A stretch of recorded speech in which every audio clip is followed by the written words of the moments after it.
is the idea that the brain adapts its connections based off of the experiences in an individual's life. And so the idea is that the more you practice something and the more that your brain retrieves certain information or memory, the stronger that connection becomes, or the weaker it becomes. And then the next thing that I wanted to define are naturalistic paradigms, and this is a recent technique that was developed to look at resting state functional connectivity in hard-to-scan populations, so you can think like clinical populations or even younger children. And this is just to increase their attention without eliciting specific task-based behavior. And it also reduces like head motion in the data so that it preserves equality. Then you have resting state functional connectivity, and I'll refer to this on my PowerPoint slides as RSFC.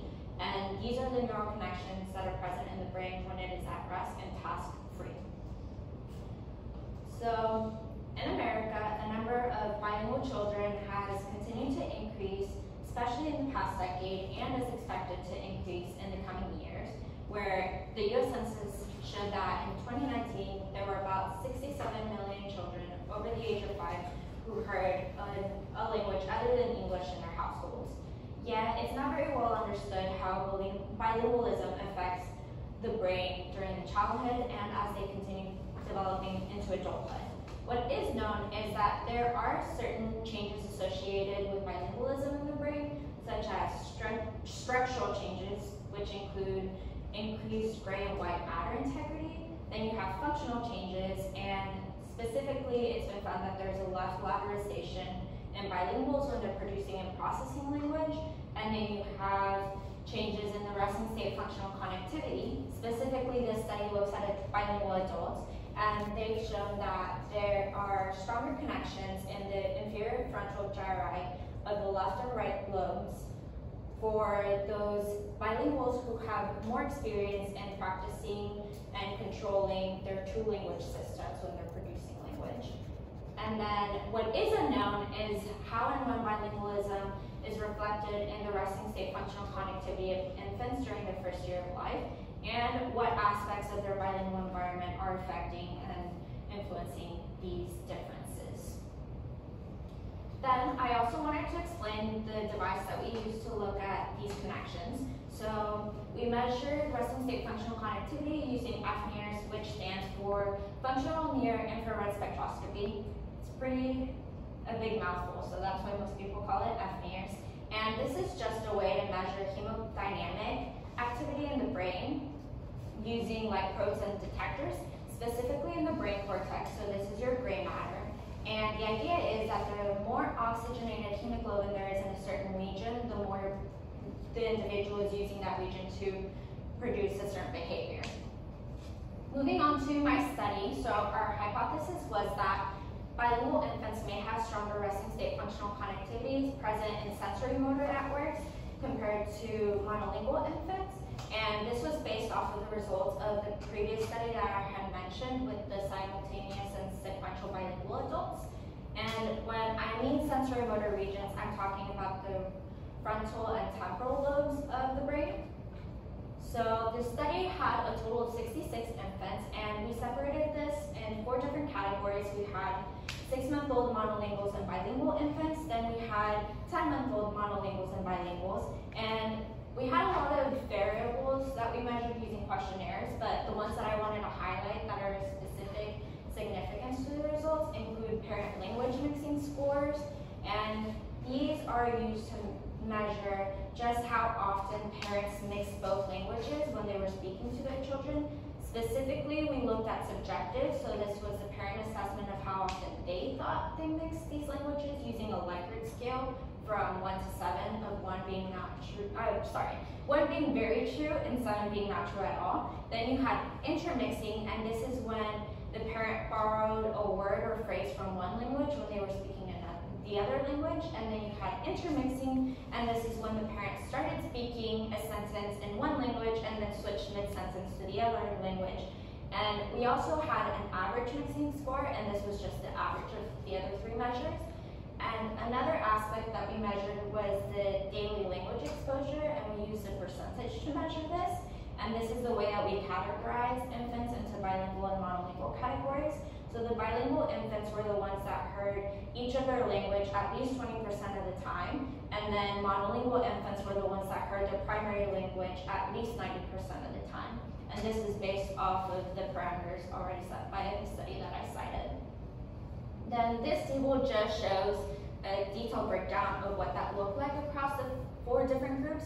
And specifically, I wanted to highlight the significant difference between the primary language exposure of monolingual and bilingual infants at both 6 months and 10 months. And you can see that most monolinguals heard one language almost 100% of the time, whereas those bilinguals heard their primary language about 60% of the time, give or take. So moving on to my methods, like I said before, we used FNIRS to measure these changes, and we had a total of 42 channels. And when I say channels, this is just a combination of light probes and their detectors. And these channels were spread out across the regions of interest of the bilateral, frontal, temporal, and parietal lobes. So frontal is kind of right here around your forehead, temporal is around your ears, and parietal is more like the top part. And as extra information, you also have the occipital lobe, which is the back of your head, but we didn't scan those regions. And the procedure was just that infants wore this FNIRS cap with the probes, as you can see in the pictures down there. And they just watched researchers blow bubbles for a period of 3 minutes. So moving on to my results, looking at the differences in monolinguals and bilinguals at both 6 months and at 10 months, we found no significant differences. But then when we grouped these infants into monolingual and bilingual groups, we found that monolinguals had stronger connections within the right temporal and within the right frontal lobes in comparison to the bilingual participants. And then when we did a developmental comparison, we saw that 6-month-olds had stronger connections between their left frontal and right frontal lobes, as well as between their left frontal to left temporal lobes in comparison to the 10-month-old infants. And these matrices just kind of show where those differences arose, and you can see a more detailed breakdown of other regions that were a little different, but there were only 2 significant differences in each comparison, which you can see in the black matrices with those 4 dots.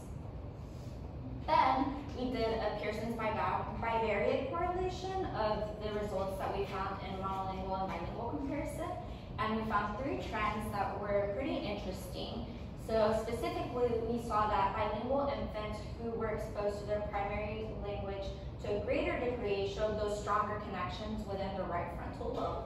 And then the bilingual infants who were least exposed to mixing on average were the ones that showed those stronger connections within the right temporal lobe, which is really interesting because it's suggesting that bilingual infants who had more monolingual-like experiences were the ones that were already developing those connections that we're seeing in the monolingual participants.